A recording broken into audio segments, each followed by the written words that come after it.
Hello, I'm Prem Subramanian, the Clifford R. and Janice N. Merrill Endowed Chair and Professor of Ophthalmology, Neurology, and Neurosurgery at the University of Colorado School of Medicine.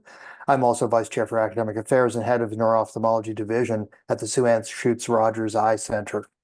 I'm joined by my colleague, Dr. Mark Dinkin, who is Associate Professor of Ophthalmology and Neurology and Director of Neuro-Ophthalmology at the Weill Cornell Medical Center in New York.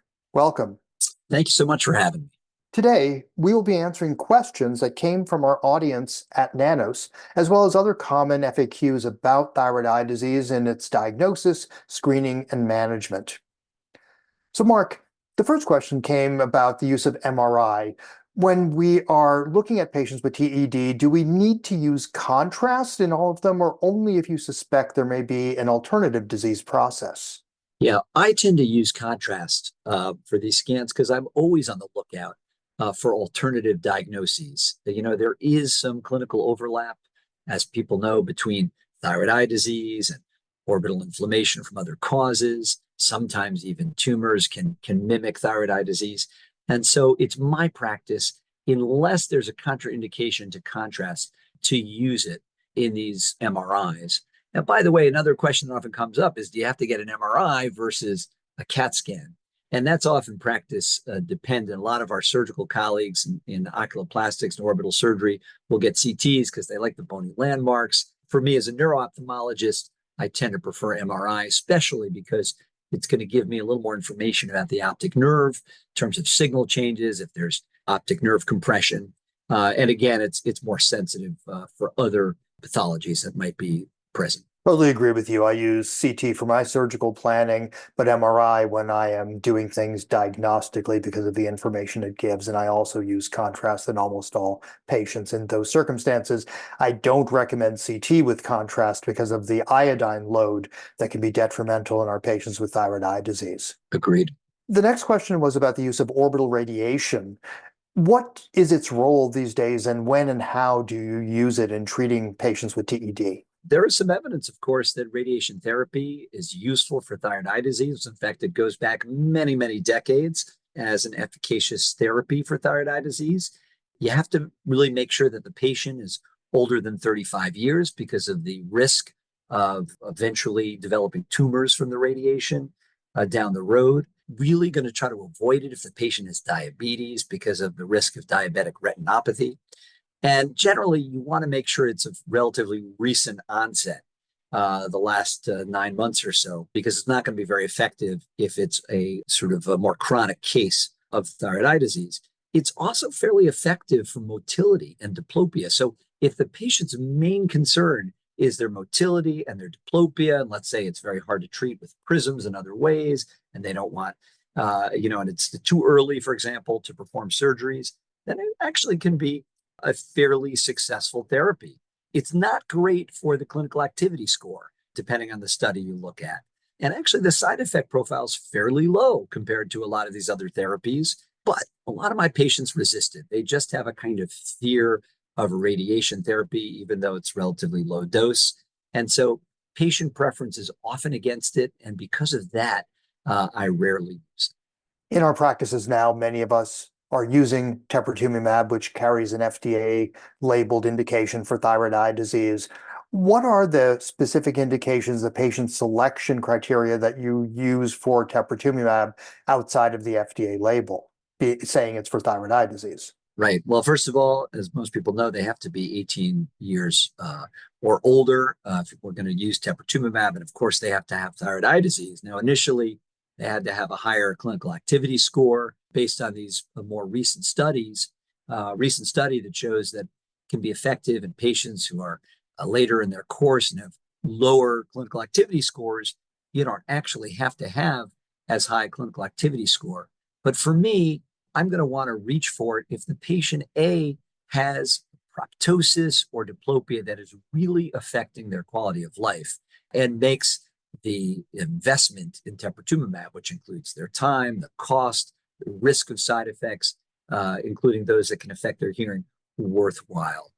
So really, it's not just about the number for the amount of proptosis or prism diopters for the diplopia. It's how much is it bothering their quality of life. I had a patient last week who had a lot of proptosis, but really wasn't bothered by it. And we discussed how she might be a good candidate for teprotumumab. Didn't use it in the end. She really just didn't want to undergo any of the risks. It wasn't worth it for that patient. You raise a great point that we always have to keep in mind that it's ultimately about treating our patients and addressing the concerns that they have.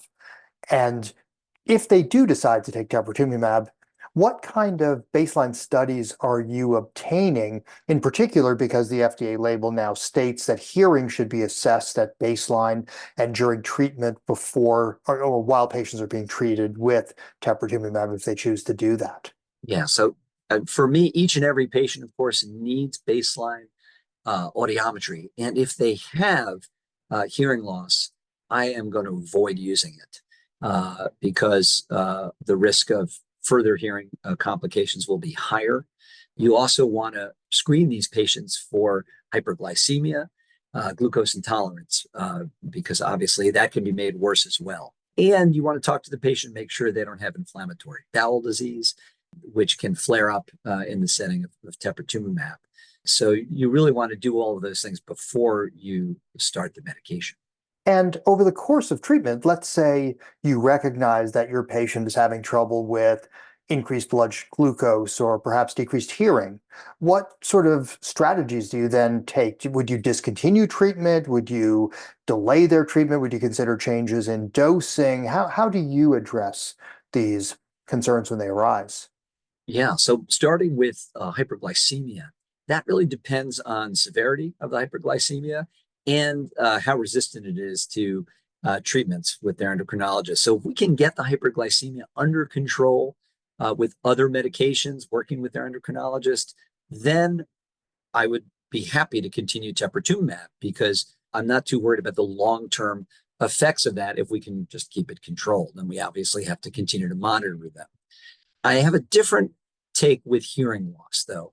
If the patient develops hearing loss while on the teprotumumab, I'm going to stop the medication. And to me, it's potentially permanent in not that small a minority of patients who have it. And it really can affect their quality of life for the rest of their life, especially if they have some vision problems from their thyroid eye disease. If they have that plus hearing problems together, there can be a synergistic effect on their quality of life. So if I'm seeing hearing loss, I'm just going to stop it. These are tough problems to address, and I agree with you. It's a conversation with the patient as well to see how they want to proceed because not every patient is going to respond in the same way to the occurrence of these side effects. Absolutely.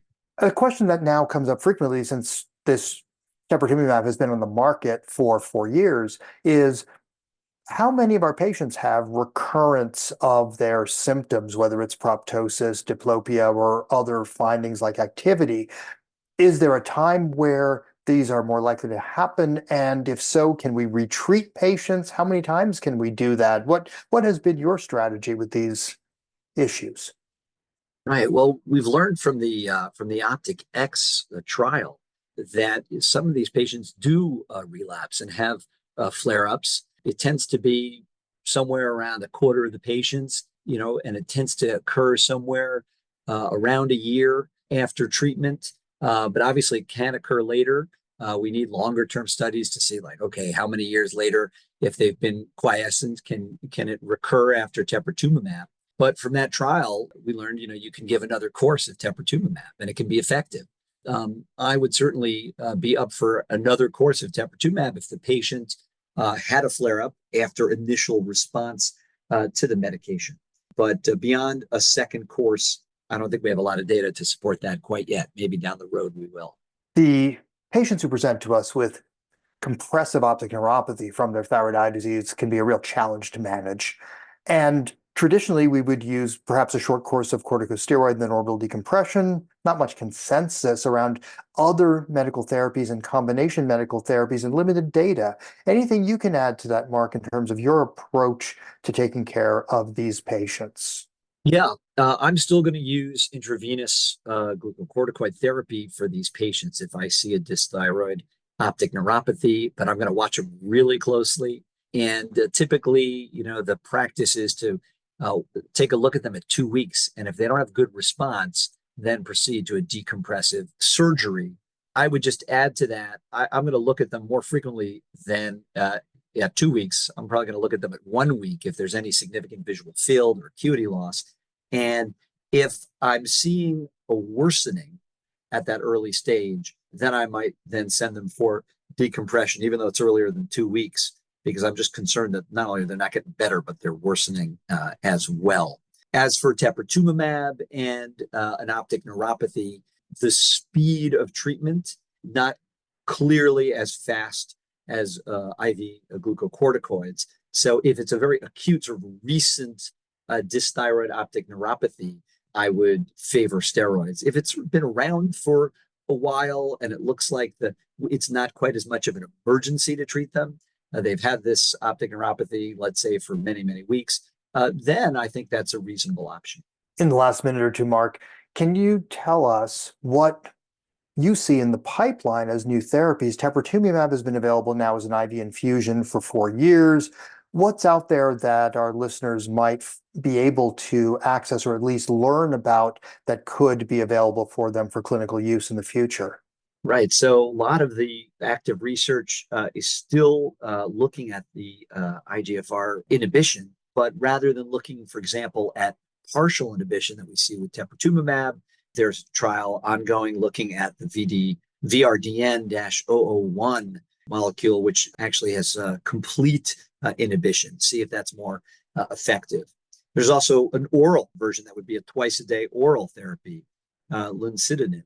And so we'll see if that has a good efficacy. That would obviously be in some ways more convenient for patients. For me personally, I'm really eager to see if any of these future therapies have less hearing side effects, because that's always been, for those patients who don't want to proceed with the teprotumumab, that tends to be the stumbling block. And if we can find versions that have less of that, I think it'll really be even more useful in our clinic. I agree with you. It's an exciting time to be someone taking care of patients with thyroid eye disease, because I think we're only going to see more options for us and for our patients and be able to tailor our therapies to them. I'd like to thank you, Dr. Dinkin, for this excellent discussion, and thank you, the listener, for being here and listening. Please be sure to check out the additional educational infographic resource that's available for your download. And please remember to take the post-test and evaluation to receive CME credit and to tune in for additional episodes within the podcast series.